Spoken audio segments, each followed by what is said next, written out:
కావాలని వారు ఎదురు చూస్తున్నారా? నిస్సందేహంగా ప్రళయానికి సంబంధించిన సూచనలైతే ఇప్పటికే వచ్చేశాయి. ప్రళయ గడియ వచ్చిన తరువాత వారు హితబోధ గ్రహించడానికి సమయం ఎక్కడ ఉంటుంది అని అల్లాహ్ సుబ్హానహు తఆలా తెలియజేస్తున్నాడు. అల్లాహ్ సుబ్హానహు తఆలా ఈ ఆయతలో ఏమన్నాడంటే, ప్రళయానికి సంబంధించిన సూచనలు ఇది వరకే వచ్చేసాయి అని అల్లాహ్ సుబ్హానహు తఆలా తెలియజేస్తున్నాడు. వాస్తవానికి చెప్పాలంటే దైవ ప్రవక్త ముహమ్మద్ రసూలుల్లాహ్ సల్లల్లాహు అలైహి వసల్లం వారు అన్నారు, నేను ప్రళయం ఇలా వచ్చామని 2 వేళ్ళు చూపించారు. ప్రవక్త సల్లల్లాహు అలైహి వసల్లం వారు వచ్చి 1400 సంవత్సరాలు దాటిపోయింది. ఇక ప్రళయం అతి సమీపంలోనే ఉంది. అయితే ప్రవక్త రసూలుల్లాహ్ సల్లల్లాహు అలైహి వసల్లం వారు తెలియజేశారు, సహీ ముస్లిం గ్రంథంలో ప్రవక్త సల్లల్లాహు అలైహి వసల్లం వారు తెలియజేశారు, సలాసున్ ఇజా ఖరజ్నా లా యన్ఫౌ నఫ్సన్ ఈమానుహా లం తకున్ ఆమంత మిన్ కబుల్ ఔ కసబత్ ఫీ ఈమానిహా ఖైరా. 3 విషయాలు సంభవించక ముందే ఏ మనిషి అయినా విశ్వసించటం అతనికి లాభదాయకము. ఈ 3 విషయాలు సంభవించాయో దాని తర్వాత అతను విశ్వసించినా, అతను సదాచరణ చేసినా, అతను పాశ్చాత్తాపం చెందినా అది అల్లాహ్ వద్ద అంగీకరించబడదు. ఆ 3 విషయాలు ఏమిటంటే, తులూఉ షమ్స్ మిన్ మగ్రిబిహా, పడమట దిక్కున సూర్యుడు ఉదయించడం, వద్దజ్జాల్, దజ్జాల్ అనే అసత్యవాది రాక ఉద్భవించడం, అలాగే దాబ్బతుల్ అర్ద్, భూమి నుండి మనుషులతో మాట్లాడే జంతువు బయలుపడడం. ఈ 3 విషయాలు జరిగాయో, ఈ 3 విషయాలు సంభవించాయో దాని తర్వాత ఏ మానవుడు నేను అల్లాహ్ ఒక్కడే దేవుడు అని నమ్ముతున్నానని చెప్పినా, నేను 5 పూట్ల నమాజ్ చదువుతానని చెప్పినా, నేను రమదాన్ రోజాలు పాటిస్తానని చెప్పినా, నేను హజ్జు ఉమ్రాలు చేస్తానని చెప్పినా, నా పాపాలకు గాను నేను తౌబా చేసుకుంటానని చెప్పినా, నేను షిర్కును వదిలిపెట్టి పుణ్యాత్ముడిగా మారతానని చెప్పినా ఎలాంటి లాభము లేదు. ఈ 3 విషయాలు సంభవించక ముందే ఏ వ్యక్తి అయినా విశ్వసించటము, మారటము, సదాచరణ చేయటము అతనికి లాభదాయకం అనేది అవుతుంది. అయితే సోదరులారా, చిన్న చిన్న ప్రళయ సూచనలు అనేవి దాదాపు ఇప్పటికే వచ్చేసాయి. అవి ఏమిటంటే చాలా హదీసులలో వచ్చి ఉన్నాయి. కాళ్ళకు చెప్పులు లేనటువంటి వారు కూడా పెద్ద పెద్ద భవంతులు కడతారని, మేకల గొర్రెలు మేపుకునేటటువంటి వాళ్ళు కూడా ఆస్తులు అంతస్తులు సంపాదించడంలో పోటీలు పడతారని చెప్పేసి ఇలా చాలా చిన్న చిన్న సూచనలన్నీ కూడా దాదాపు ఇప్పటికే వచ్చేసాయి. అయితే సోదరులారా, పెద్ద పెద్ద ప్రళయ సూచనలు ఇంతవరకు ఇంకా ఒక్కటి కూడా రాలేదన్నటువంటి విషయం మనకు ఖురాన్ హదీసుల ద్వారా మనకు రూఢి అవుతుంది. అయితే సోదరులారా, పెద్ద పెద్ద ప్రళయ సూచనల గురించి పండితులు 9 విషయాలుగా ఖరారు చేశారు. పెద్ద ప్రళయ సూచనలో 9 విషయాలు ఏమిటంటే, 1 ఇమాం మహదీ అలైహిస్సలాం వారు రావటము, 2 మసీహు దజ్జాల్ మహామాంత్రికుడు ఉద్భవించడము, 3 దైవ ప్రవక్త ఈసా అలైహిస్సలాం 2వ రాక రావడము, 4 యాజూజ్ మాజూజులు ఈ భూమండలం మీదకి రావడము, 5 భూమిలో ప్రజలు 3 సార్లు అనగద్రొక్కబడము, 4 దుఖాన్ పొగ ఈ భూమండలం మీద 40 రోజులు పొగ కమ్ముకోవడము, 7వది పడమట దిక్కున సూర్యుడు ఉదయించడము, 8వది దాబ్బా ప్రజలతో మాట్లాడే జంతువు బయలుపడము, 9వది అగ్ని చుట్టుముట్టి ప్రజలందరినీ ఒకచోట సమీకరింపజేయడము. ఈ 9 సూచనలు పెద్ద ప్రళయ సూచనలుగా పండితులు ఖరారు చేశారు. అయితే ఈ 9 పెద్ద ప్రళయ సూచనలో ఈరోజు మనం తెలుసుకోబోయేటటువంటి అతి పెద్ద ప్రళయ సూచన ఏమిటంటే, దజ్జాల్ యొక్క ఫిత్నా గురించి మనము తెలుసుకుంటాము. సోదరులారా, అసలు దజ్జాల్ అంటే అర్థం ఏంటి? మసీహు దజ్జాల్ అని ఆ యొక్క పేరుకు అర్థం ఏమిటంటే, మసీహ్ అంటే స్పర్శించడము, తాకడము. అంటే ప్రవక్త ఈసా అలైహిస్సలాం వారికి కూడా మసీహ్ అన్నటువంటి బిరుదు వచ్చింది. అంటే అతని చేతితో తాకి, రుద్ది, స్పర్శించి అతనికి అనారోగ్యం పాలైనటువంటి వారికి ఆయన బాగు చేసేవాడు.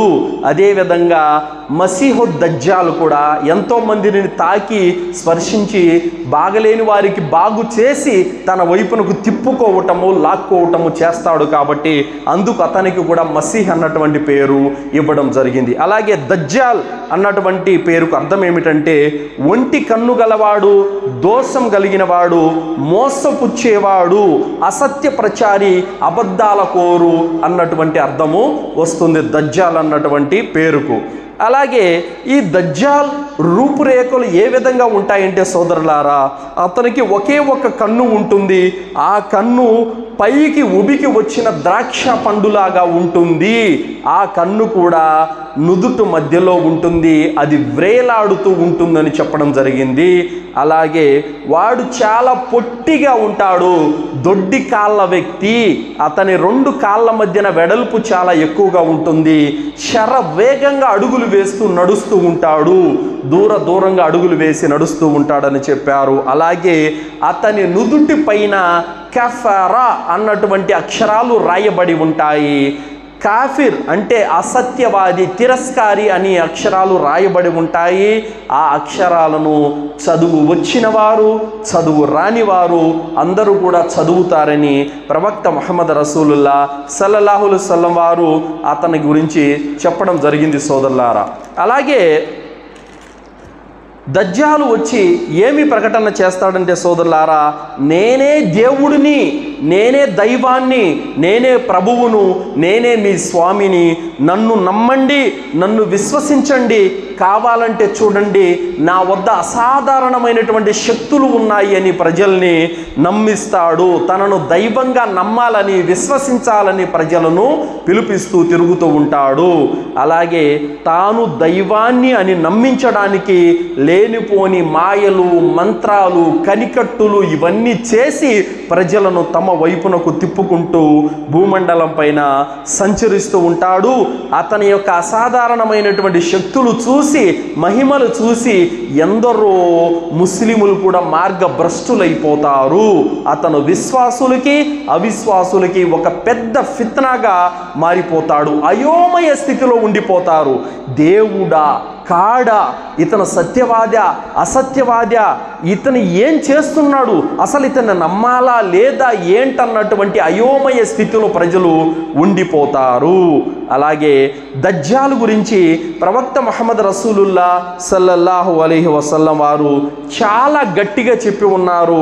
ఏమన్నారంటే, ఓ ప్రజలారా, దైవ ప్రవక్త నూహ్ అలైహిస్సలాం దజ్జాల్ యొక్క రాక గురించి హెచ్చరించారు, తన జాతి ప్రజలను భయపెట్టారు. ప్రతి దైవ ప్రవక్త కూడా దజ్జాల్ యొక్క రాక గురించి, అతని ఫిత్నా గురించి తమ జాతిని భయపెట్టారు. కనుక నేను కూడా మిమ్మల్ని హెచ్చరిస్తున్నాను, దజ్జాల్ యొక్క ఫిత్నా నుండి, దజ్జాల్ యొక్క ఉపద్రవాల నుండి మిమ్మల్ని మీరు కాపాడుకోండి అని చెప్పారు. అయితే దజ్జాలు వాడు మానవ జాతికి చెందినవాడు, యూద జాతికి చెందినవాడు అని ప్రవక్త సల్లల్లాహు అలైహి వసల్లం వారు చెప్పారు. అయితే చాలామందికి డౌట్ రావచ్చు, యూద జాతి అనేది యాకూబ్ అలైహిస్సలాం కాడి నుంచి వచ్చింది కదా, మరి దైవ ప్రవక్త నూహ్ అలైహిస్సలాం ఎప్పటివాడు, మరి అప్పుడు లేరు కదా అన్న డౌట్ రావచ్చు. కానీ దైవ ప్రవక్త నూహ్ అలైహిస్సలాం కాడి నుంచి వచ్చిన ప్రవక్తలు వస్తున్నాడు, రాబోతున్నాడు అని హెచ్చరించారు తప్ప ఆల్రెడీ ఉన్నాడు అని హెచ్చరించలేదు. కావున ఇక్కడ ప్రవక్త సల్లల్లాహు అలైహి వసల్లం వారు ఆల్రెడీ ఉన్నాడనేటువంటి విషయాలు హెచ్చరించారు. కావున ఈ విషయము మనకు సౌదీ ఉలమాలు వాళ్ళు విడుదల చేసినటువంటి ఒక వెబ్సైట్ ద్వారా తెలియజేశారు. ముఖ్యంగా షేక్ అల్ మునాజిద్ అన్నటువంటి ఒక సౌదీ ఉలమా ఎవరైతే ఉన్నారో ఆయన ముఖ్యంగా ఈ విషయాలు చెప్పారన్నమాట. అలాగే సోదరులారా,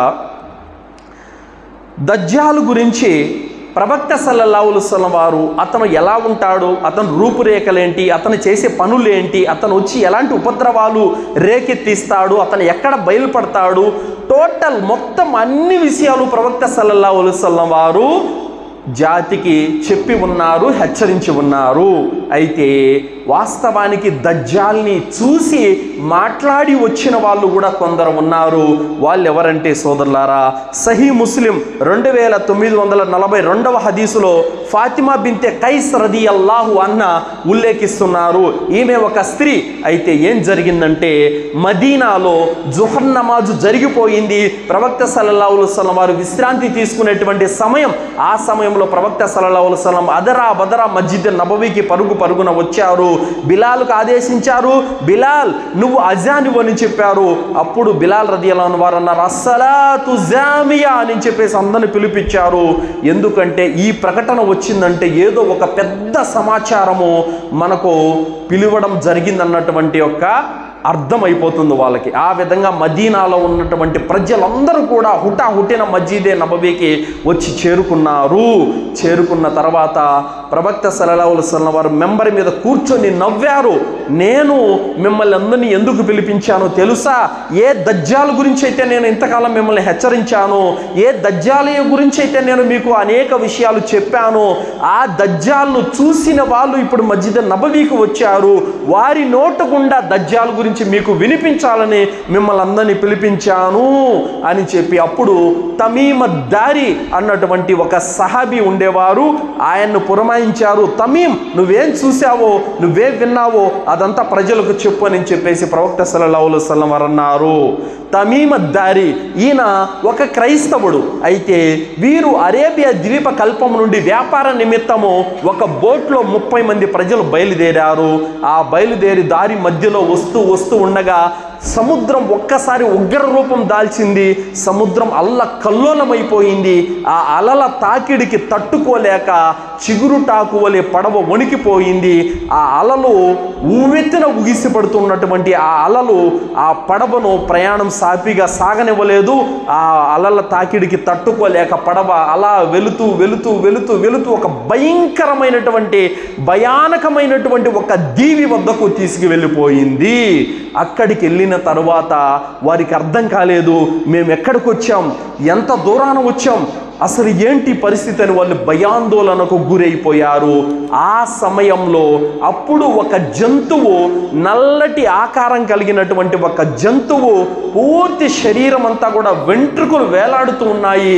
ఆ జంతువు తమీమ దారి వద్దకు వచ్చి చెప్పింది, మీరు ఒక చోటికి వెళ్ళవలసి ఉంది అనగానే, అసలు నువ్వెవరు అని అడిగారు. నేను జస్సస అని చెప్పారు. జస్సస అంటే ఏంటి అని అన్నారు. నేను దజ్జాల్ యొక్క రాయబారిని, నేను మీకు ఒక ప్రదేశాన్ని చూపిస్తాను. ఇదిగో అక్కడ ఉన్నటువంటి దీవిలో ఒక గృహ ఉంది. ఆ గృహలో ఒక వ్యక్తి ఉన్నాడు. ఆ వ్యక్తి మీతో మాట్లాడాలనుకుంటున్నాడు. మీరు వెళ్ళి అతన్ని కలవండి అని చెప్పగానే, మేమెందుకు కలవాలి, మాకేం అవసరం అన్నారు. లేదు, మీరు గనక వెళ్ళి కలిస్తే ఈ ప్రపంచానికి సంబంధించిన అనేక విషయాల సమాచారం మీకు లభిస్తుంది, మీరు వెళ్ళండి అని చెప్పారనమాట. వెళ్ళగానే తమీమ దారి ఆయన తన అనుచరులను తీసుకొని ఆ గృహ లోపలికి వెళ్ళారు. వెళ్ళి చూస్తే దజ్జాల్ మహాభయానకంగా, అతి భయంకరంగా ఉన్నాడు. అతని కాళ్ళు, అతని చేతులు, అతని మెడ, అతని శరీరం అంతా కూడా సంకెళ్లతో, ఇనుప సంకెళ్లతో బంధించబడి ఉంది. అప్పుడు అతన్ని చూడగానే తమీమ దారి అన్నారు, అసలు నువ్వెవరు, ఎందుకు ఈ విధంగా బంధించబడ్డావంటే, నేను సరే, అసలు మీరెవరు అని దజ్జాల్ అడిగాడు. అప్పుడు తమీమ దారి అన్నారు, మేము అరేబియా ద్వీప కల్పం గుండా మేము వ్యాపార నిమిత్తం వెళుతూ ఉంటే, సముద్రయానం చేస్తూ ఉంటే, సముద్రంలో అలల తాకిడికి తట్టుకోలేక మమ్మల్ని ఈ పడవ అలలతో ఇంత దూరం తీసుకొని వచ్చింది. ఇక్కడ చూస్తే ఒక నల్లటి వెంట్రుకలు కలిగిన ఒక జంతువు మీ దగ్గరికి వెళ్ళమని చెప్పడం జరిగింది. అందుకోసమే మీ దగ్గరకు వచ్చామని చెప్పగానే అప్పుడు దజ్జాల్ అన్నాడు, శ్యామ్లో బేషాన్ అనేటువంటి ప్రాంతంలో ఖర్జూరాలు పండాయా అని అడిగాడు. అడగగానే దాంతో నీకేం పని అన్నారు. లేదు, పండాయా లేదా తెలియచేయండి, నాకు అవసరం అని అన్నాడు. పండాయి అని అన్నారు. అయితే ఇక మీదట అవి ఇంకా మీదట పండవు అని చెప్పారు. తర్వాత తబ్రియా అనేటువంటి సరస్సులో నీరు ఉందా, ఆ సరస్సు ఇంకా పారుతుందా అని అడిగారు. అవును, పుష్కలంగా పారుతుందన్నారు. త్వరలోనే ఆ తబ్రియా అనేటువంటి నది ఎండిపోతుంది అని దజ్జాలు సమాధానం ఇచ్చాడు. అలాగే జుగర్, సిరియాకు దక్షిణాన ఉన్నటువంటి నీటి ఊటలతో ప్రజలు పంటలు పండిస్తున్నారా అని అడిగాడు. అవును, పుష్కలంగా పంటలు పండిస్తున్నారనగానే త్వరలోనే అది కూడా ఎండిపోతుందని చెప్పారు. అలాగే నిరక్షరాస్యుడైనటువంటి ఒక ప్రవక్త అరేబియా ప్రాంతంలో పుట్టనున్నాడు, అతను పుట్టాడా అని అడగగానే పుట్టాడని మేము కూడా విన్నాము, మేము కూడా అతని వద్దకే బయలుదేరవలసి ఉంది. అయితే మీరు ఇంకా ఏం విన్నారు అతని గురించి? అతని జాతి అతని పైన యుద్ధం ప్రకటించిందా అని అన్నాడు దజ్జాలు. అవును, తన జాతే తనకు శత్రువుగా మారిపోయింది. అతను మరి ఉప్పు కాలువలు ప్రవహించేటటువంటి ఖర్జూరాల వనాలు కలిగినటువంటి ప్రదేశానికి అతను వలస వచ్చాడా అని అన్నాడు. అవును, వలస వచ్చాడు, మదీనాలో అతను నివాసం ఉంటున్నాడు అని చెప్పగానే అప్పుడు దజ్జాల్ అన్నాడు, ఇది నిజంగా జరిగిందా, ఇది నిజంగా జరిగిందా, ఇది నిజంగా జరిగిందా అనగానే అవును, ఇవన్నీ నువ్వు అడిగినవన్నీ కూడా జరిగాయని చెప్పగానే అయితే నేను బయలుపడవలసినటువంటి సమయము దగ్గర పడింది అని దజ్జాలు సమాధానం ఇచ్చాడు. అయితే ఆ నిరక్షరాస్యుడైనటువంటి ప్రవక్తను విశ్వసించినటువంటి ప్రజలకు మేలు కలుగుతుంది అని దజ్జాలు చెప్పాడు. అలాగే నేను త్వరలోనే ఈ ప్రపంచంలో సంచరించడానికి నాకు అల్లాహ్ తరపు నుండి అనుమతి లభించింది. అలాగే సమయం కూడా ఆసన్నమయ్యింది. మరియు ప్రపంచమంతా కూడా నేను తిరుగుతాను, మక్కా మరియు తైబా నగరాలు తప్ప అని చెప్పడం జరిగింది. ఈ మాట తమీమ్ దారి మజీద్ నబవీలో చెబుతున్నారు. ప్రవక్త ముహమ్మద్ సల్లల్లాహు అలైహి వసల్లం మధ్యలో కల్పించుకొని మెంబర్ మీద 3 సార్లు కట్టెతో కొట్టారు. తైబా నగరం ఇదే, తైబా నగరం ఇదే, తైబా నగరం ఇదే అని అన్నారు. తయ్యబా అని అంటే తయ్యబ్ అంటే మంచిది, ఉత్తమమైన నగరము అని అర్థం. ఈ విధంగా తైబా అనేటువంటి ప్రాంతంలో దజ్జాలు ప్రవేశించలేడు, మక్కా మదీనాలలో దజ్జాలు ప్రవేశించలేడు. ఈ మాట దజ్జాలే చెప్పాడు. ఏం చెప్పాడు? మదీనా యొక్క ద్వారాలలో దైవదూతలు కత్తులు పట్టుకొని నిలబడి ఉన్నారు, వాళ్ళు నన్ను రానివ్వరు. కావున నాకు మజిదే నబవీ ప్రాంతం ఉన్నటువంటి మజిదే, ఆ నబవీ ప్రాంతం ఉన్న ప్రాంతం ఏదైతే ఉందో ఆ మదీనాలో నాకు ప్రవేశం లేదు అని చెప్పడం జరిగింది. తమీమ్ దారి ఇదంతా చెబుతున్నారు. ప్రవక్త సల్లల్లాహు అలైహి వసల్లం వారు లేచన్నారు, ప్రజలారా తమీమ్ దారి ఏదైతే చెబుతున్నాడో అది నాకు చాలా బాగా నచ్చింది.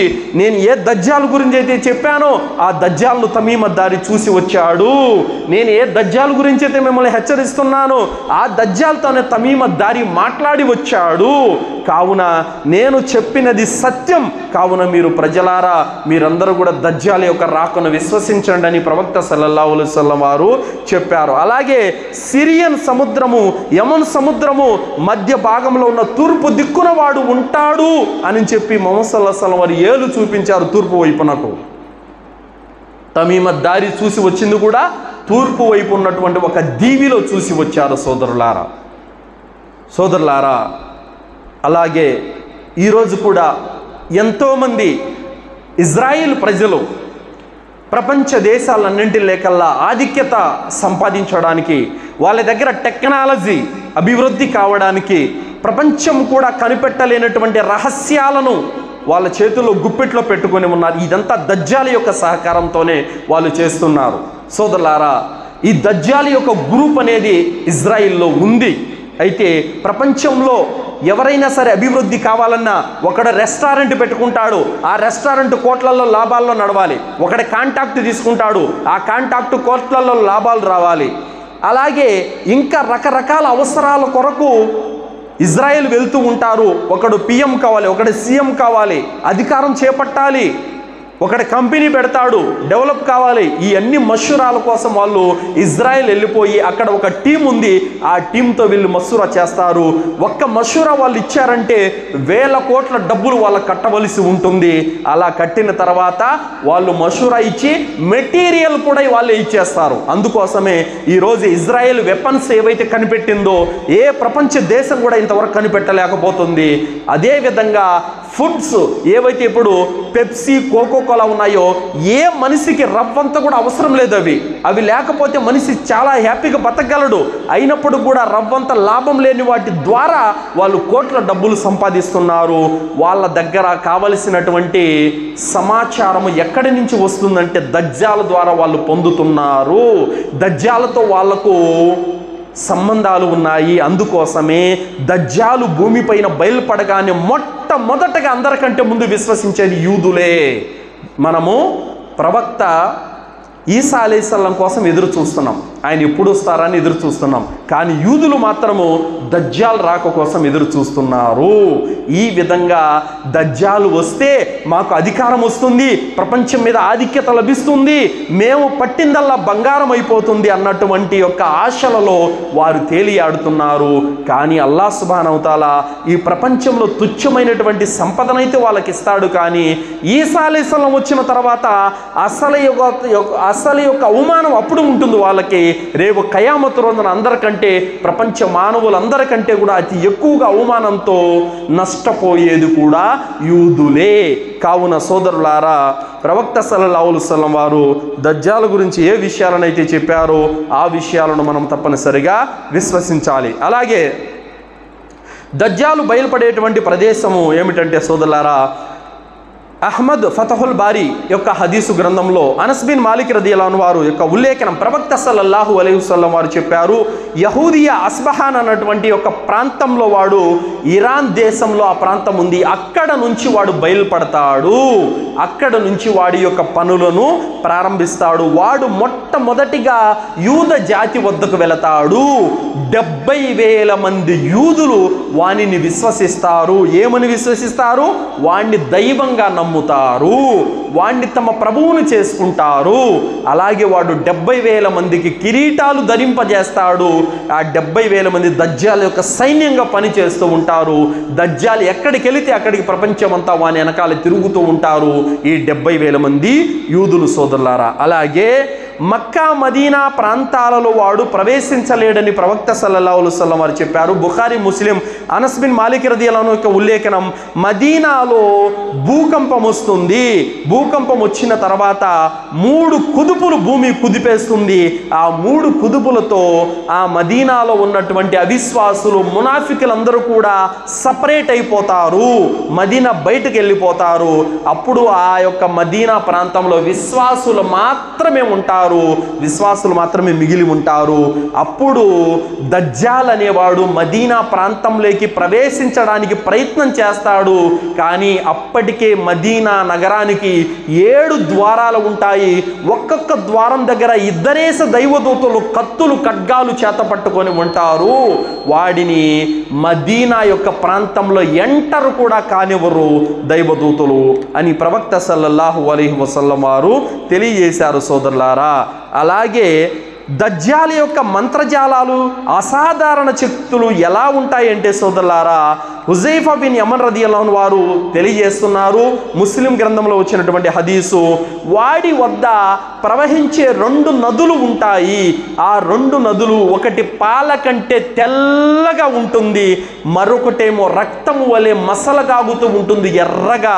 అయితే ప్రజలారా, వాడు ఏమంటాడంటే తెల్లగా ఉన్నటువంటిది స్వర్గం అంటాడు, ఎర్రగా ఉన్నటువంటిది నరకం అంటాడు. వాడి అసత్యవాది కాబట్టి, అబద్ధాల కోరు కాబట్టి మీరు వాడి మాట నమ్మద్దు.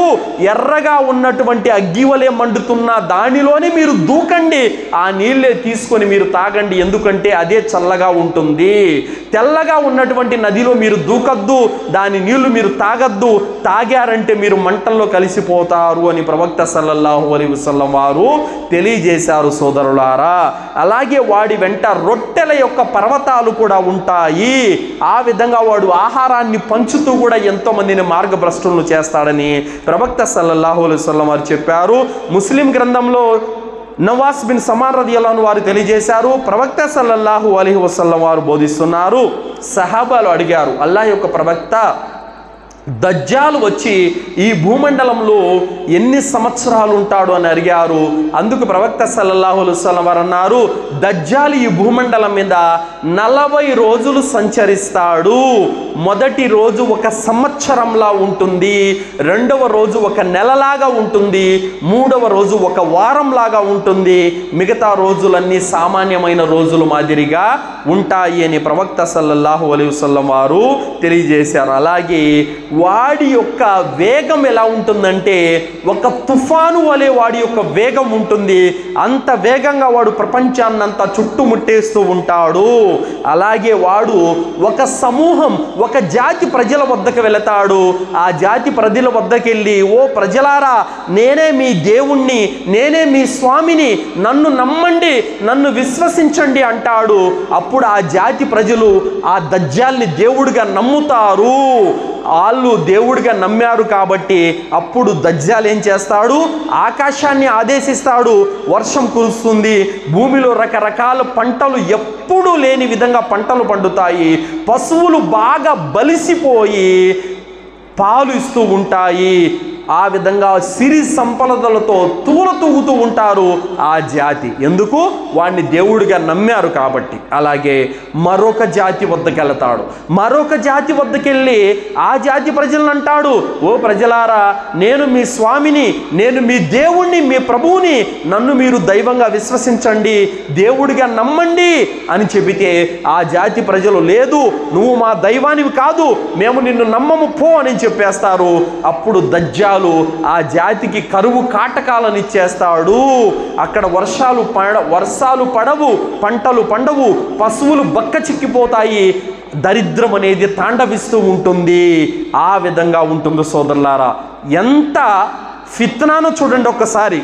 అదేంటి, దజ్జాలును దైవంగా నమ్మిన వాడికి, నమ్మిన జాతికేమో పుష్కలంగా వనరులు సమకూర్చాయి, అలాగే దజ్జాలును దైవం కాదన్న జాతికి కరువు కాటకాలు పట్టుకున్నాయి.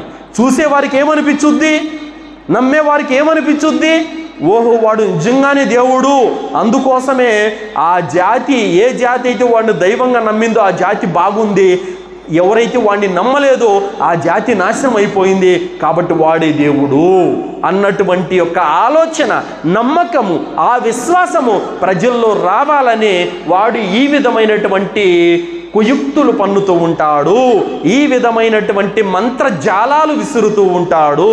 కనుక అందుకే ప్రవక్త సల్లల్లాహు అలైహి వసల్లం వారు ముందుగానే మనకి హెచ్చరించారు, వాడి మాయాజాలంలో మీరు పడద్దు అని చెప్పి. అలాగే సోదరులారా, వాడు ఒక పల్లెవాసి దగ్గరికి వస్తాడు. పల్లెవాసి దగ్గరకు వచ్చి అంటాడు, ఏమయ్యా, నన్ను దైవంగా విశ్వసించు అనంటే, లేదు, నిన్ను దేవుడిగా నేను నమ్మను అంటాడు. అయితే చనిపోయిన నీ తల్లిదండ్రులు నేను బతికిస్తాను, అప్పుడు నమ్ముతావా అని అంటాడు. చనిపోయిన నా తల్లిదండ్రులను బ్రతికించు, నేను నిన్ను నమ్ముతానని అంటాడు. అలాగే పిలుస్తాడు, పిలవగానే చనిపోయిన తల్లిదండ్రులు ఇద్దరు కూడా వస్తారు. వచ్చి అంటారు, బాబు, ఇతనే నీ దేవుడు, ఇతనే నీ ప్రభువు, ఇతను నమ్ము అని అంటారు. ఆ విధంగా అతను నమ్మి మార్గభ్రష్టుడైపోతాడు. ప్రవక్త సల్లల్లాహు అలైహి వసల్లం అన్నారు, సహచరులు అడిగారు, అల్లా యొక్క ప్రవక్త, చచ్చిపోయిన వారిని బ్రతికించేటటువంటి శక్తి దజ్జాలకు ఉందా అని అన్నారు. లేదు, లేదు, చనిపోయిన వారిని బ్రతికించే శక్తి దజ్జాలకు లేదు. వాస్తవానికి వాడు తీసుకొచ్చింది చనిపోయిన తల్లిదండ్రులను కాదు, 2 జిన్నులు తల్లిదండ్రుల యొక్క వేషంలో వచ్చి వాడిని మార్గభ్రష్టుని చేశాయి అని చెప్పడం జరిగింది. సోదరులారా, చూశారా దజ్జాల యొక్క ఫిత్నాలు ఏ విధంగా ఉంటాయో? ఇన్ని మాయలు, ఇన్ని మంత్రాలు, ఇంత ఇంద్రజాలం వాడి దగ్గర ఉంది. కావున అలాంటి కుయుక్తుల నుండి మనల్ని మనం రక్షించుకోవాలంటే మన ఈమాన్ ఏ పాటిదై ఉండాలి, ఎంత గట్టిగా ఉండాలి, ఎంత స్థిరంగా ఉండాలో ఒక్కసారి ఆత్మ పరిశీలన చేసుకోండి. ఉల్టా పల్టా యొక్క విశ్వాసం ఉంటే గనక, ఏదో తేలికపాటి విశ్వాసం గనక ఉండిందంటే ఇట్టే వాడి మాయలో పడిపోతాము, వాడి మంత్రాలకు ఎలాగే లొంగిపోతాము, మార్గభ్రష్టులమైపోతాము. కావున సోదరులారా, మన దగ్గర జ్ఞానం ఉంటే వాడి కుయుక్తులు చెల్లవు. మన వద్ద ఖురాన్ హదీసుల యొక్క జ్ఞానం ఉంటే గనక వాడి మంత్రం మన మీద పారదు, వాడి యొక్క శక్తులు మనము ఏమాత్రం కూడా తీసుకోము, విశ్వసించము.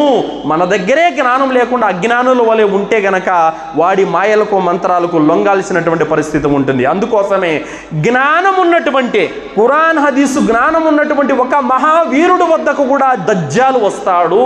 బుఖారీ ముస్లిం హదీసు అబూ సయీద్ అల్ ఖుద్రీ రదియల్లాహు అన్హు వారు ఉల్లేఖిస్తున్నారు. ప్రవక్త సల్లల్లాహు అలైహి వసల్లం వారు అన్నారు, ఒక వీర విశ్వాసి వద్దకి దజ్జాల్ వస్తాడు, అంటాడు, ఓ ఆదం కుమార, నన్ను దైవంగా విశ్వసించు అని దజ్జాల్ అంటాడు. లేదు లేదు, నిన్ను నేను దైవంగా నమ్మనని అంటాడు. అయితే నేను నిన్ను చంపి బ్రతికిస్తాను అని అంటాడు. అప్పుడు రెండుగా అతన్ని నరికేసి ఒక ముక్క అటువైపు ఒక ముక్క ఇటువైపు విసిరేస్తాడు. ప్రజలారా చూడండి, ఇతన్ని నేను బ్రతికిస్తున్నాను, బ్రతికించిన తర్వాత అయినా మీరు నన్ను నమ్ముతారా అని అంటాడు. అప్పుడు అతన్ని బ్రతికిస్తాడు. తర్వాత వచ్చేసి అతను బ్రతుకుతాడు. నవ్వుతూ వచ్చి అంటాడు, ఏమని అంటాడంటే, మునుపటి కంటే నాకు ఇంకా ఎక్కువ నమ్మకం కుదిరింది, నా ప్రవక్త ముహమ్మద్ సల్లల్లాహు అలైహి వసల్లం చెప్పినటువంటి అసత్యపు దజ్జాల్ నువ్వే, ఎవరో కాదని చెప్పేసి బలంగా సాక్ష్యం ఇస్తాడనమాట. ఎందుకు బలంగా సాక్ష్యం ఇస్తాడంటే, అతను ఖురాన్ హదీసు చదివి ఉన్నాడు, ప్రవక్త సల్లల్లాహు అలైహి వసల్లం బోధనలు విని ఉన్నాడు. దజ్జాల్ రాక గురించి ప్రవక్త సల్లల్లాహు అలైహి వసల్లం చెప్పిన బోధనలు అతను బాగా పసిగట్టి ఉన్నాడు. అందుకే అతను కనిపెట్టగలిగాడు. అతనిలాగే మనము కూడా దజ్జాల యొక్క కుతంత్రాలు కుట్రలు మనం పసిగట్టాలంటే అతనికి ఉన్న జ్ఞానం మన వద్ద కూడా ఉండాలి. అతను ఏ జ్ఞానంతో అయితే దజ్జాలను సాక్ష్యం ఇచ్చాడో అదే సాక్ష్యం మనం కూడా ఇవ్వాలంటే గనక ఖురాన్ హదీసు జ్ఞానం మన వద్ద ఉండాలి. దజ్జాలకు సంబంధించినటువంటి జ్ఞానం మన వద్ద ఉండాలి సోదరులారా. ఆ జ్ఞానం లేదంటే మునుపటి వ్యక్తి తల్లిదండ్రులు బ్రతికి రాగానే ఏ విధంగా మార్గభ్రష్టుడైపోయాడో అలాగే మనం వాడు ఆకాశాన్ని ఆదేశిస్తే వర్షం కురిసి అది చూసి మార్గభ్రష్టులైపోవచ్చు. అలాగే వాడు పంటలు పండిస్తాడు, అది చూసి మార్గభ్రష్టులైపోవచ్చు. అనేక మంత్రాలు విసురుతాడు, వాటిని చూసి మనము మార్గభ్రష్టులైపోవచ్చు. కావున ఖురాన్ హదీసు జ్ఞానం ఉంటే మార్గభ్రష్టులకు కాలేము. అయితే వాడు చంపి బ్రతికించి ఇవన్నీ కూడా ఏంటంటే వాడి యొక్క మాయలు మంత్రాలే తప్ప వాస్తవానికి వాడికి అంత శక్తి లేదు. అయితే అల్లాహ్ సుబ్హానహు వ తఆలా శైతానుకి ఏ విధంగా ప్రళయం వరకు గడువునిచ్చాడో అలాగే దజ్జాలకు కూడా కొన్ని శక్తులు ఇచ్చి ఉన్నాడు. దజ్జాలకు కూడా కొన్ని మాయల మంత్రాలు చేసుకునే అనుమతి ఇచ్చి ఉన్నాడు. ఆ ఫిత్నా నుండి మనల్ని మనం రక్షించబడాలి. అందుకే ప్రవక్త సల్లల్లాహు అలైహి వసల్లం వారు అన్నారు, అల్లాహ్ సుబ్హానహు వ తఆలా ఆదం అలైహిస్సలాంని పుట్టించిన దగ్గర నుంచి ప్రళయం వరకు అనేక ఫిత్నాలు ఉన్నాయి. ఫిత్నాలన్నింటి లేకలా అతిపెద్ద ఫిత్నా దజ్జాల్ యొక్క ఫిత్నా అని ప్రవక్త సల్లల్లాహు అలైహి వసల్లం వారు తెలియజేశారు సోదరులారా. కావున నేటి ముస్లిముల యొక్క విశ్వాసం ఇలాగే ఉంటే గనక దజ్జాలు చూపేటువంటి మాయలు మంత్రాలు మహిమలు అద్భుతాలు చూసి నేటి ముస్లింలు అయితే గనక పొలోమని వెళ్ళిపోతారు. వాడు వచ్చి నన్ను దేవుడిగా నమ్మండి అనేంతవరకు కూడా ఉండరు. ఎందుకంటే తెలుసా, ఈరోజు మేము పలానా దర్గా దగ్గరికి వెళ్ళి వచ్చి తాయెత్తు కట్టుకున్న తర్వాత మా ఓడికి బాగా ఉంది, మేము పలానా దర్గా దగ్గరికి వెళ్ళి తిరిగి వచ్చిన తర్వాత మా అమ్మకు బాగా ఉంది, అలాగే మేము పలానా స్వామి దగ్గరికి వెళ్ళి వచ్చి మంత్రపించుకొని వచ్చిన తర్వాత మా నాన్నకు బాగా ఉంది, కాలు నొప్పి తగ్గింది, కన్ను నొప్పి తగ్గింది, కడుపు నొప్పి తగ్గింది. ఈ విధంగా మూఢనమ్మకాలను నమ్మేటటువంటి ముస్లిములు ఇంటికి ఎర్రగుడ్డోలే టెంకాయ, పచ్చగుడ్డోలే టెంకాయ, నిమ్మకాయలు, మిరపకాయలు, దారాలు, ఒంటి నిండా తాయెత్తులు, మెడ నిండా తాయెత్తులు, చేతి నిండా దారాలు, ఈ ముహూర్తాలు, వజ్రాలు, వైడూర్యాలు, ఇలాంటివి మూఢనమ్మకాలు నమ్మే ముస్లిములు వాడు పిలవాల్సిన అవసరం లేదు, వాడు చేసే మాయలు చూసి వీళ్ళే పోతారు. అవును.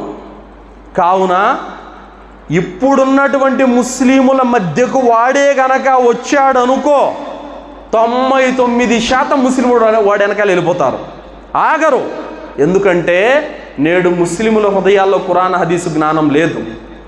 కేవలం బిదాత్ షిర్క్ ఎక్కడ చూసినా దర్గాలు, జెండాలు, తాయెత్తులు, దారాలు, ఈ మూఢనమ్మకాలు, వాస్తులు, శకునాలు, వీటి వెనకాల పడి ఉన్నారు. అందుకోసమే వీర విశ్వాసి ఏ విధంగానైతే నువ్వు దజ్జాలు అని చెప్పి సాక్ష్యం ఇచ్చాడో ఆ విధంగా మనం సాక్ష్యం ఇవ్వాలంటే మన వద్ద ఖురాన్ హదీసు జ్ఞానం ఉండాలి. అంతేగాని ఆడికి పోయి వచ్చినట్టు మా నాన్నకు బాగైంది, ఈడికి పోయి వచ్చినట్టు మా అమ్మకు బాగైంది, ఈ విధంగా ఉత్తుత్తి నమ్మకాలు నమ్మే సాయిబులంతా రేపు వాడు వెనకాలే పోతారు, వాడు నరకానికి తీసుకెళ్తాడు. కావున ఆ దజ్జాల యొక్క ఫిత్నా నుండి రక్షించబడాలంటే మన వద్ద జ్ఞానము ఉండాలి. కావున సోదరులారా, ప్రవక్త సల్లల్లాహు అలైహి వసల్లం అన్నారు, ఓ ముస్లిములారా, దజ్జాలు వెనక మీరు వెళ్ళకండి. మీకు గనక ఒకవేళ వాడు చేసేటటువంటి అద్భుతాలు చూసి వాడు దేవుడన్న నమ్మకం గనక మీకు కలిగినప్పుడు మీరు ఇలా ఆలోచించండి, అల్లా మహాసుందరాంగుడు, ఒంటి కన్ను గలవాడు కాడు. ప్రవక్త సల్లల్లాహు అలైహి వసల్లం వారు సింబల్ ఇచ్చారు. ఏంటి? అల్లా మహాసుందరాంగుడు, చాలా అందమైన వాడు, వాడేమో గుడ్డివాడు. మీ ప్రభువు, మీ సృష్టికర్త, మీ స్వామి అల్లా గుడ్డివాడు కాడు, మహాసుందరాంగుడు. ఇది చూసి మీరు మేలుకోండి అన్నారు ముహమ్మద్ సల్లల్లాహు అలైహి వసల్లం. కావున దజ్జాలు, రే నేనే మీ దేవుణ్ణి నమ్మండి అని అంటే, ఎల్లెళ్ళు నువ్వు గుడ్డివాడివి, నా స్వామి నా ప్రభువు చాలా అందంగా ఉంటాడు అని మనము కనిపెట్టాలి, అని మనము గుర్తుపెట్టుకోవాలి. ఇక దాని తర్వాత సోదరులారా, మున్కరే హదీస్ మూర్ఖులు కొంతమంది ఉన్నారు. వాళ్ళు ఏమంటారంటే దజ్జాలు అనేది లేదండి, దజ్జాలు రాక అనేది అసలు లేదు అని చెప్పేసి అంటారు. ఈసా అలైహిస్సలాం రెండో రాకడ లేదు, సమాధి శిక్షలు లేవు, ఇవన్నీ చెబుతూ ఉంటారు. వాళ్ళు పచ్చి అజ్ఞానులు, పచ్చి మూర్ఖులు. ఎందుకంటే ఇమాం ఇబ్నే తైమియా రహ్మతుల్లాహి గారు, ఇబ్నే హజర్, నసీరుద్దీన్ అల్బానీ, అహ్మద్ షాకిర్ ఇలాంటి గొప్ప గొప్ప సలఫ్ యొక్క పండితులు ఏమన్నారంటే, ఏ వ్యక్తి అయితే దజ్జాల్ యొక్క రాకను, మరియం కుమారుడైనటువంటి ఈసా అలైహిస్సలాం రాకను నిరాకరిస్తాడో ఆ వ్యక్తి అహ్లు సున్నా వల్ జమాత్కు చెందినవాడు కాడు. అంటే అహ్లు సున్నా వల్ జమాత్ 73 యొక్క వర్గాలలో, ఫిర్కాలలో ఒకే ఒక వర్గం రేపు స్వర్గానికి వెళ్తుంది. వాళ్ళెవరు? అహ్లు సున్నా వల్ జమాత్. ఆ వర్గానికి చెందిన వారు కారు. అహ్లు సున్నా వల్ జమాత్ వర్గానికి చెందిన వారైతే గనక దజ్జాల యొక్క రాకను నమ్ముతారు, ఈసా అలైహిస్సలాం యొక్క రాకను నమ్ముతారు అని వీళ్ళందరూ కూడా చెప్పారు సోదరులారా. అలాగే దజ్జాల యొక్క ఫిత్నాల నుండి, కీడుల నుండి మనల్ని మనం రక్షించుకోవాలంటే ఏం చేయాలో సోదరులారా, సహీ ముస్లిం అబూ దర్దా రదియల్లాహు అన్హు వారి యొక్క ఉల్లేఖనం, ప్రవక్త ముహమ్మద్ రసూలుల్లాహ్ సల్లల్లాహు అలైహి వసల్లం వారు చెప్పారు, మన్ హఫిద 10 ఆయాతిన్ మిన్ అవ్వల్ సూరతిల్ కహఫ్ ఉసిమ మిన దజ్జాల్. సూరే కహఫ్ 18వ సూర ఏదైతే ఉందో ఖురాన్లో, ఆ సూరే కహఫ్లో మొదటి 10 ఆయతులు ఎవరైతే కంఠోపాఠం చేసుకుంటారో వారు దజ్జాల యొక్క ఫిత్నా నుండి రక్షించబడతారని ప్రవక్త సల్లల్లాహు అలైహి వసల్లం వారు చెప్పారు. సూరే కహఫ్ 18వ సూర మొదటి 10 ఆయతులు. సర్వసాధారణంగా మనం కంఠోపాఠం దేవుడి ఎరుగు, కంఠోపాఠం పక్కన పెట్టేస్తే జుమ్మా రోజున ముందుగా వచ్చి సూరే కహఫ్ చదవాలి. మనం ఎప్పుడు వస్తున్నాం? నిక్కి నీలిగి ఆరి తీరి సోమరతనంతో బద్ధకంతో నమాజ్ అంతా అయిపోయిన తర్వాత చివరిలో వస్తున్నాం. ఏంటి లాభం? ఏంటి లాభం? దైవదూతలు అదిగో ఆ మజీదు ద్వారం దగ్గర ఉంటారు కితాబ్ పట్టుకొని. మొదటి వ్యక్తులు ఎవరు వస్తున్నారు, తర్వాత వ్యక్తులు ఎవరు వస్తున్నారు, తర్వాత వ్యక్తులు ఎవరు వస్తున్నారు, మొత్తం మీ పేర్లన్నీ నమోదైపోతాయి. మొదటి వ్యక్తిలో అబ్దుల్ రహమాన్ వచ్చాడు, తర్వాత వ్యక్తిలో అబ్దుల్లా వచ్చాడు, తర్వాత వ్యక్తిలో అహ్మద్ భాయ్ వచ్చాడు, ఇలా మొత్తం రాసుకుంటూ ఉంటారు. ఇమాం మెంబర్ మీదకి ఎక్కాడు అనుకో, కితాబ్ బంద్ చేసి వాళ్ళు వచ్చి కూర్చుంటారు. దాని తర్వాత వచ్చినోడు వచ్చినా ఒకటే, రాకపోయినా ఒకటే. ఒంటెను కుర్బానీ ఇచ్చినంత పుణ్యం. ఈరోజు ఒంటె కొనాలంటే 80,000 డబ్బులు పెట్టాలి. 4 జుమ్మాలకు 4 ఒంటెలు. ఎంత? సంవత్సరానికి 52 ఒంటెలు. ఎప్పటికి నువ్వు కొనాలా? ఎప్పటికి దాని పుణ్యం నువ్వు సంపాదించుకోవాలా? కేవలం ఒక్క అర్ధగంట ముందు రావడానికి, ఆ రోజు కూడా పని బాటలు, ఆ రోజు కూడా బిజీ బిజీ బిజీ అని అంటే ఇంక అల్లా కోసం, నీ స్వామి నీ దేవుడి కోసం నువ్వు ఇచ్చే సమయం ఏంటి ఇంకా? సో కావున సోదరులారా, సూర్య కహఫ్ మొదటి 10 ఆయతులు మొదటి వక్తులో వచ్చి జుమ్మా రోజున సూర్య కహఫ్ చదవాలి. కావున దజ్జాల్ కీడు నుండి రక్షించబడాలంటే మనం ఏం చేయాలి? మొదటి యొక్క 10 ఆయతులు కంఠోపాఠము చేసుకోవాలి. అలాగే ప్రవక్త సల్లల్లాహు అలైహి వసల్లం వారు దజ్జాల్ యొక్క కీడు నుండి మనల్ని మనం రక్షించుకోవడానికి వజ్రాయుధాన్ని ఇచ్చిపోయారు. ఆ వజ్రాయుధం ఏమిటి? బుఖారీ ముస్లిం గ్రంథంలో ప్రవక్త సల్లల్లాహు అలైహి వసల్లం వారు అన్నారు, అల్లాహుమ్మా ఇన్నీ ఆవుదు బిక మిన్ అదాబిల్ ఖబర్. ఓ అల్లా, మమ్మల్ని సమాధి శిక్ష నుండి రక్షించు. వావుదు బిక మిన్ ఫిత్నతిల్ మసీహి దజ్జాల్. మరియు ఉపద్రవగేసరుడైనటువంటి అసత్యవాది అయిన దజ్జాల్ యొక్క ఫిత్నా నుండి మమ్మల్ని కాపాడు. వావుదు బిక మిన్ ఫిత్నతిల్ మహ్యా వల్ మమాత్. మరియు జీవన్ మరణాల యొక్క కీడు నుండి మమ్మల్ని రక్షించు. అల్లాహుమ్మ ఇన్ని ఆవుదు బిక మినల్ మసామి వల్ మగ్రిమ్. మరియు అల్లా, మాతో జరిగినటువంటి పాపాలు క్షమించు మరియు మాపై ఉన్నటువంటి అప్పులను తొలగించు అన్నటువంటి దీని యొక్క అర్థం వస్తుంది సోదరులారా. ఈ యొక్క దువా అత్తహియాతు లిల్లాహిలో చివర్లో చదవాలి. అయితే 5-6 రకాలు ఈ విధంగా దువా ఉంది. ఏ దువా చదివినా కూడా అల్హమ్దులిల్లా చెల్లుద్దు సోదరులారా. 5-6 దువాలు ఉన్నాయి, అన్ని దువాలు కూడా సహీవే. ఏ దువా నేర్చుకున్నా కూడా మీకు ఇబ్బంది ఏం లేదు. కావున సూరే కహఫ్ 10 ఆయతులు చదవాలి. అలాగే ఈ దజ్జాల యొక్క దువా ముహమ్మద్ సల్లల్లాహు అలైహి వసల్లం నేర్పించారు. ఈ దువా కూడా మనము చదువుతూ ఉండాలి. దీంతో పాటు సరైనటువంటి అకీదా కలిగి ఉండాలి. అల్లా ఒక్కడే దేవుడు, అంతిమ దైవ ప్రవక్త ముహమ్మద్ సల్లల్లాహు అలైహి వసల్లం వారిని విశ్వసించాలి. అంతేగాని అల్లాతో పాటు మస్తాన్ బాబా దేవుడే, మౌలాలి బాబా దేవుడే, గౌస్పీర్ దేవుడే, ఆయన దేవుడే, సచ్చినోడు దేవుడే, బతికినోడు దేవుడే, చెట్టు దేవుడే, పుట్ట దేవుడే, ఈ నమ్మకం ఉంటే కనుక లాభం లేదు. అతని పేరు మస్తాన్ అయినా ఏదైనప్పటికీ కూడా అతను రేపు ముష్రిక్కుగానే పరిగణించబడతాడు. కావున సోదరులారా, ఖచ్చితమైనటువంటి తౌహీద్ అకీదా జ్ఞానం అనేది మన వద్ద ఉండాలి. అలాగే సోదరులారా, చివరి మాట ఏమిటంటే, దజ్జాల్ని సంహరించడానికి మరియము కుమారుడైనటువంటి ఈసా అలైహిస్సలాంని అల్లాహ్ సుబ్హానహు వ తఆలా పంపిస్తాడు. ఖురాన్లో అల్లాహ్ సుబ్హానహు వ తఆలా 43వ సూర 61వ ఆయతులో అల్లాహ్ తాలా అంటున్నాడు, ఇన్నహు లఇల్ముల్ లిస్సాఅతి ఫలా తమ్తరున్న బిహా వత్తబిఊన్ హాదా సిరాతుం ముస్తఖీం. అల్లాహ్ సుబ్హానహు వ తఆలా అంటున్నాడు, మరియం కుమారుడైనటువంటి ఈసా అలైహిస్సలాం ప్రళయానికి ఒక సూచన. అతని రాక విషయంలో మీలో అనుమానం ఉండకూడదు. మరియు ప్రవక్త సల్లల్లాహు అలైహి వసల్లం అన్నారు, నన్ను అనుసరించండి, నేను మీకు రుజుమార్గం చూపుతాను అని ప్రవక్త సల్లల్లాహు అలైహి వసల్లం వారు చెప్పారు. కావున సోదరులారా, అల్లాహ్ తాలానే సాక్ష్యం ఇస్తున్నాడు, మరియం కుమారుడైనటువంటి యేసు ప్రళయానికి సూచన. అతన్ని వచ్చే విషయంలో మీకు అనుమానం పనికిరాదని అల్లాహ్ అంటున్నాడు. ఈ మున్కరే హదీసులు ప్రవక్త సల్లల్లాహు అలైహి వసల్లం వారు చెప్పిన మాటల్ని తీసుకోకుండా, అల్లాహ్ చెప్పిన మాటల్ని తీసుకోకుండా యేసు రెండవ రాకడ లేదని చెప్పేస్తారు. యేసు రెండవ రాకడను నిరాకరించేవాడు అవిశ్వాసి అయిపోతాడు. కావున ప్రవక్త సల్లల్లాహు అలైహి వసల్లం వారు చెప్పిన విషయాన్ని మనము మనస వాచ కర్మణ త్రికరణ శుద్ధితో మనము నమ్మి విశ్వసించినప్పుడే మనము మోమిన్లమైతాము సోదరులారా. అలాగే బుఖారీ, ముస్లిం, అబూ హురైరా రదియల్లాహు అన్హు వారు తెలియజేశారు, ఎవరి చేతిలో అయితే నా ప్రాణం ఉందో ఆ శక్తివంతుని సాక్షిగా నేను చెబుతున్నానని ప్రవక్త సల్లల్లాహు అలైహి వసల్లం అన్నారు. ఈసా అలైహిస్సలాం, మరియం కుమారుడైనటువంటి ఈసా అలైహిస్సలాం త్వరలోనే మీ వద్దకు రానున్నారు. ఆయన మీ వద్దకు వస్తాడు. వచ్చి హకమన్ అద్లు, పరిపూర్ణమైనటువంటి న్యాయాన్ని ఆయన భూమి మీద స్థాపిస్తారు. ఫయక్సిరల్ సిబ, అలాగే సిలువను ఆయన త్రుంచేస్తారు, విరగ్గొడతారు. అలాగే వయకుతులుల్ ఖింజీర్, మరియు పందిని ఆయన చంపుతాడు. అలాగే వయద్ అల్ జిజియా, మరియు పన్నులన్నీ కూడా ఆయన రద్దు చేస్తారు. ఆయన కాలం వచ్చిందంటే పంటలు పుష్కలంగా పండుతూ ఉంటాయి, పశువులు బాగా బలిసిపోయి పాలనిస్తూ ఉంటాయి, ఎటువైపు చూసిన సస్యశ్యామలమైనటువంటి వాతావరణం నెలకొంటుంది. ఈ భూమండలం అంతా కూడా మానవులందరూ కూడా ముస్లిములు అయిపోతారు. అప్పుడు సకల సిరి సంపదలన్నింటికంటే కూడా సజ్దాకు విలువ ఉంటుంది అని ప్రవక్త సల్లల్లాహు అలైహి వసల్లం వారు చెప్పారు.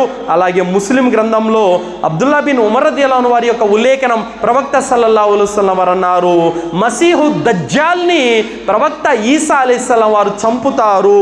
సిరియా దేశంలో బాబుల్ లుద్ అన్నటువంటి ద్వారం దగ్గర మసీహు దజ్జాలను పట్టుకొని ఈసా అలైహిస్సలాం వారు సంహరిస్తారు.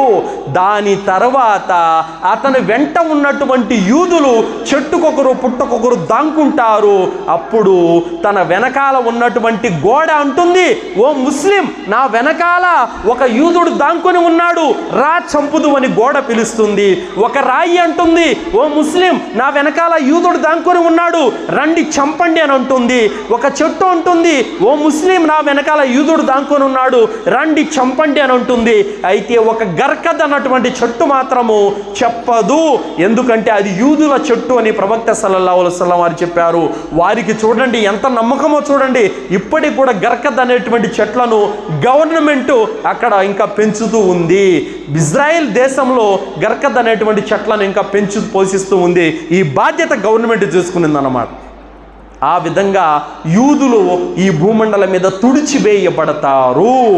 ఈ విధంగా ప్రవక్త ఈసా అలైహిస్సలాం వచ్చిన తర్వాత ఈ ఇస్లాం ధర్మం తప్ప భూమండలం మీద ఇంకా ఏ ధర్మము ఉండదు. ఆయన సిలువను ఎందుకు విరగొడతారు? సిలువను ఈరోజు ప్రజలు ఆరాధిస్తున్నారు. పందిని ఎందుకు చంపుతారు? పందిని ఆ గ్రంథంలో హరాం చేసి ఉంటే వాళ్ళు హలాల్ చేసుకొని తింటూ ఉన్నారు. న్యాయం అనేది లేదు. అలాగే జిజియా పన్నులు ఎక్కువైపోయినాయి, జిఎస్టీ అని అదని ఇదని ఏవేవో ఎక్కువైపోయినాయి. ఇవన్నీ కూడా రద్దు చేస్తారు. ఉత్తమమైనటువంటి యొక్క సమాజాన్ని ఆయన తీర్చిదిద్దుతారు. పూర్తి ఖురాన్ హదీస్ వెలుగులో ప్రవక్త ఈసా అలైహిస్సలాం ఇస్లాం సామ్రాజ్యాన్ని స్థాపిస్తారు. అల్హమ్దులిల్లా. ఆ విధంగా నలువైపుల న్యాయం అనేది ఉంటుంది. దాని తర్వాత ఈసా అలైహిస్సలాం పెళ్లి చేసుకుంటారు, బిడ్డలు కూడా పుడతారు. దాని తర్వాత సాధారణ మరణం వస్తుంది. ముస్లింలు జనాజనమా చదువుతారు, ఆయన్ని ఖననం చేస్తారు. ఈ విధంగా ఈసా అలైహిస్సలాం వారు కూడా చనిపోతారు. కావున సోదరులారా, మసీహు దజ్జాల్ గురించి ఇప్పటి వరకు మనం ఏ విషయాలైతే తెలుసుకున్నామో ఈ విషయాలు మనం తప్పనిసరిగా ప్రతి ఒక్కరిలోనూ ఆ జ్ఞానం అనేది మనలో ఉండాలి.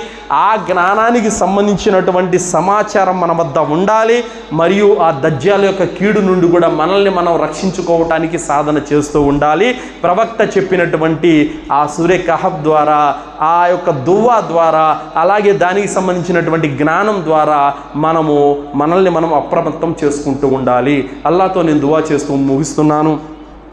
విన్నటువంటి విషయాలపైన సదాచరణ చేసే సద్బుద్ధిని అల్లాహ్ మనందరికీ ప్రసాదించుగాక. అల్లాహ్ సుబ్హానహు వ తఆలా ప్రపంచ యొక్క ఫితనాల నుండి, దజ్జాల్ యొక్క ఫితనాల నుండి, శైతాన్ యొక్క కీడు నుండి అల్లాహ్ మనల్ని అందరినీ రక్షించుగాక. అల్లాహ్ సుబ్హానహు వ తఆలా మన షిర్కు నుండి, కుఫ్ర్ నుండి, బిదాత్ నుండి, శైతాన్ యొక్క కీడుల నుండి రక్షించుగాక. మహమ్మారి యొక్క రోగాల నుండి రక్షించుగాక. అల్లాహ్ మనల్ని ఖబర్ శిక్ష నుండి రక్షించుగాక. అల్లాహ్ మనల్ని జహన్నం నుండి రక్షించుగాక. అల్లాహ్ మనకు జన్నతులో ఉన్నతమైన దర్జాలను ప్రసాదించుగాక. మహోన్నతుడైనటువంటి సృష్టికర్త అయిన అల్లాహ్ను చూసే భాగ్యాన్ని స్వర్గంలో మనందరికీ ప్రసాదించుగాక. ఆమీన్. వాఖిరు దావానా అల్హమ్దులిల్లాహి రబ్బిల్ ఆలమీన్. బారకల్లాహు లనా వలకుం ఫిల్ ఖురానిల్ అదీమ్ వస్తగ్ఫిరుల్లాహి వలిసైరిల్ ముస్లిమీన్ ఇన్నహు తఆలా జవాదుల్ కరీం.